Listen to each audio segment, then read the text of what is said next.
শিক্ষামন্ত্রীর বিরুদ্ধে এইভাবে কথা বলা ঠিক না।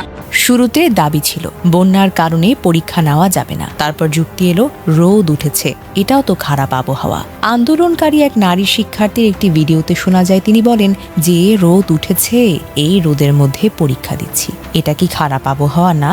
এই বক্তব্য অনেকের মধ্যেই নতুন নতুন প্রশ্ন তৈরি করেছে। কারণ সাধারণভাবে খারাপ আবহাওয়া বলতে আমরা ভারী বৃষ্টি, জলাবদ্ধতা, বন্যা, ঘূর্ণিঝড়, বজ্রপাত বা অতিরিক্ত ঝুঁকিপূর্ণ আবহাওয়াকেই বুঝি। কিন্তু স্বাভাবিক দিনের রোদকে খারাপ আবহাওয়া হিসেবে উপস্থাপন করা হলে সেটি নিয়ে বিতর্ক তৈরি হওয়াটা আসলেই স্বাভাবিক। আরো বড় প্রশ্ন হলো, তাহলে পরীক্ষা নেওয়ার জন্য আদর্শ আবহাওয়া বলতে ঠিক কি বোঝায়? বৃষ্টি হলে বলা হয় পরীক্ষা নেওয়া যাবে না, রোদ উঠলে বলা হয় আবহাওয়া খারাপ, মেঘ থাকলেও সমস্যা, গরম থাকলেও সমস্যা। তাহলে বছরের কোন দিনটিকে পরীক্ষার জন্য আমরা উপযুক্ত হিসেবে ধরে নেব? এর সঙ্গে আরো কিছু দাবিও সামনে এসেছে।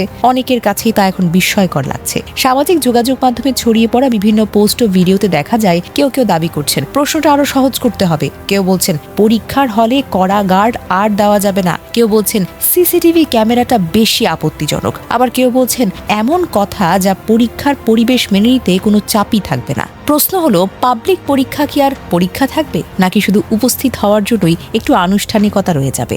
আজ যদি বলা হয় প্রশ্ন কঠিন তাই সহজ করতে হবে, তাহলে আগামী বছরও কি একই দাবি উঠবে না? তার নিশ্চয়তা কি? আজ যদি বলা হয় গার্ড কমাতে হবে, তাহলে কাল বলা হবে মোবাইল নিয়ে হলে ঢুকতে দিতে হবে। যদি পরীক্ষার প্রশ্ন সহজ করা হয়, নজরদারি কমানো হয় এবং কঠোর তদারকি তুলে দেওয়া হয়, তাহলে মেধার মূল্যায়নটা কিভাবে হবে? যারা সারা বছর কঠোর পরিশ্রম করছে তাদের সঙ্গে অন্যদের সমানভাবে মূল্যায়ন করা কি ন্যায়সঙ্গত? অবশ্যই একটা বিষয় আলাদা করে স্বীকার করতে হবে, যেসব অঞ্চলে সত্যি ভয়াবহ বন্যা, জলাবদ্ধতা বা যোগাযোগ বিচ্ছিন্ন ছিল, সেসব এলাকায় শিক্ষার্থীদের দুর্ভোগ কিন্তু একেবারেই বাস্তব। সেই পরিস্থিতির জন্য বিশেষ ব্যবস্থা, বিকল্প পরীক্ষা বা অন্য কোনো বাস্তবসম্মত সমাধান নিয়ে আলোচনা হওয়া উচিত। কিন্তু বাস্তব দুর্ভোগের দাবি আর এমন দাবির মধ্যে একটা পার্থক্য আছে, যা পরীক্ষার স্বচ্ছতা ও বিশ্বাসযোগ্যতাকে দুর্বল করতে পারে। যে কোনো আন্দোলনের শক্তি নির্ভর করে তার দাবির যুক্তিসঙ্গতা ও বাস্তবতার উপর। দাবি যদি এমন জায়গায় পৌঁছে যায় যেখানে বৃষ্টির সমস্যা, রোদও সমস্যা, আবার পরীক্ষা নিরাপত্তা ব্যবস্থা নিয়েও সমস্যা, তাহলে স্বাভাবিকভাবে সাধারণ মানুষের মনে প্রশ্ন জাগবে, এদের আসল উদ্দেশ্যটা কি? যৌক্তিক দাবি সমাজকে এক করে, কিন্তু অস্পষ্ট বা পরস্পর বিরোধী যুক্তি অনেক সময় সেই দাবির গ্রহণযোগ্যতাকে দুর্বল করে দেয়।